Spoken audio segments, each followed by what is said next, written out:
Bonjour à tout le monde, c'est Benoît Kwam de Attitude Efficace. Voilà, heureux de vous revoir pour ceux qui étaient là hier et bienvenue au nouveau.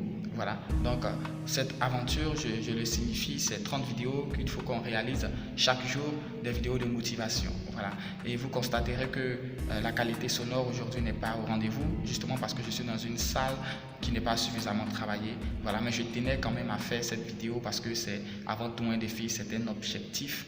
Voilà, c'est quelque chose que je désire réaliser.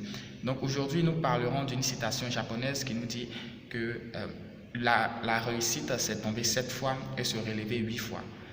Donc aujourd'hui, en fait, il s'agit de persévérance, il s'agit de détermination. Déjà, je commence à dire que si vous n'êtes pas déterminé et que vous n'êtes pas persévérant dans le fait d'atteindre vos objectifs, ce n'est même pas la peine d'espérer un quelconque succès. Parce que jusqu'à preuve du contraire, je n'ai pas encore été dans la situation où on obtient quelque chose facilement. Voilà, à moins que vraiment toutes les conditions ont été créées sur des mises. Voilà.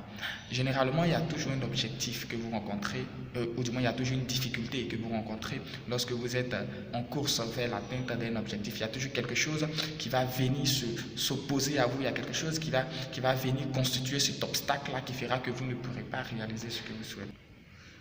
Lorsque vous désirez quelque chose, lorsque vous dites que vous allez réaliser quelque chose dans votre vie, ne croyez pas que ce sera une tâche aisée, ce n'est pas possible. Voilà.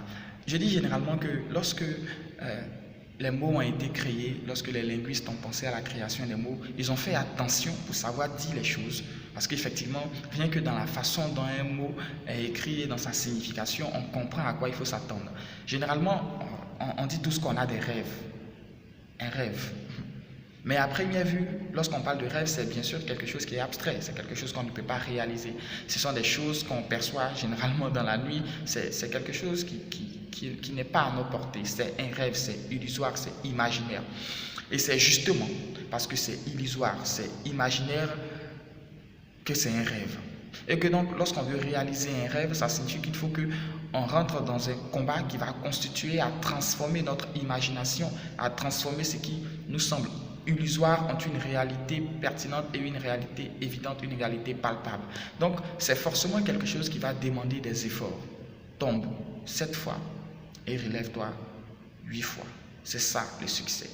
Toutes les personnes et tous les hommes ayant réussi sur cette terre ont connu des difficultés et continuent de connaître encore des difficultés. Mais je dis très généralement que lorsque tu sais d'où tu viens, lorsque tu sais les échecs que tu as rencontrés, lorsque tu sais ce par quoi tu es passé, tu n'as pas le droit, je dis bien tu n'as pas le droit d'abandonner. Parce que ne serait-ce qu'à abandonner après avoir connu une difficulté, après avoir connu un échec, 2 échecs ou 3 échecs, ce serait comme si vous êtes en train de me dire que je laisse tomber une bataille, je suis en train d'abandonner un conflit que j'ai 1 fois ou 2 fois perdu, c'est pas possible. Je dis qu'il est possible de baisser les bras ou de ne plus faire quelque chose lorsque on n'a pas encore été confronté à des difficultés. C'est-à-dire, je décide aujourd'hui de créer une start-up et si seulement lorsque je lance la start-up, je n'ai pas encore connu de difficultés financières, je n'ai pas rencontré un échec en tant que tel, je peux décider d'abandonner. Mais dès lors que je suis confronté, ne serait-ce qu'une fois à un échec, ou dès lors que j'ai fait face, ne serait-ce qu'une fois à une difficulté, ça devient comme un défi. Parce que alors dans ce cas-là, si je ne réussis pas à monter cette start-up, ça aura signifié que la vie aura gagné.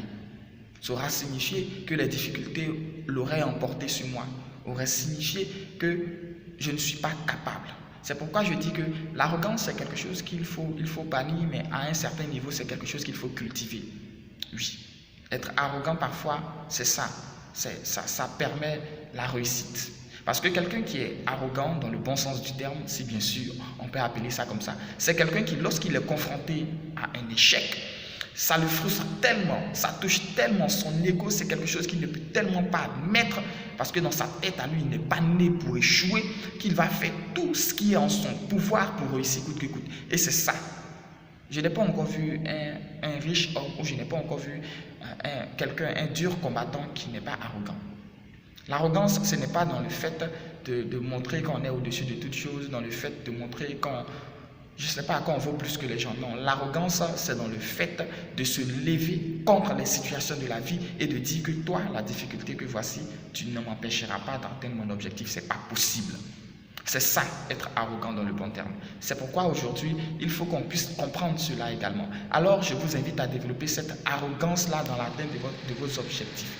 De telle sorte que demain, lorsque vous êtes confronté à un échec, si c'est une voiture que vous désirez acheter, une maison que vous désirez avoir, une fortune que vous désirez posséder et que vous rencontrez des échecs, que vous vous dites intérieurement que c'est pas possible, je suis un homme, je suis capable, j'ai des potentialités, je ne suis pas né pour échouer, ça ne me ressemble pas, l'échec et moi ne sommes pas camarades, c'est pas possible.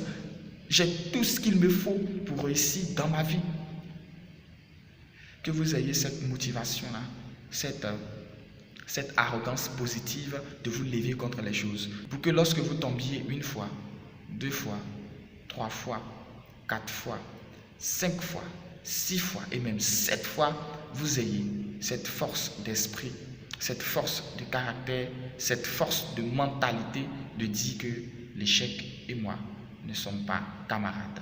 J'échouerai 100 fois, mais tant qu'il me restera des jours à vivre et tant que j'aurai la possibilité d'être en santé, je continuerai le combat jusqu'à ce que je réalise et j'obtienne ce que j'ai dit que je réaliserai ou j'obtiendrai.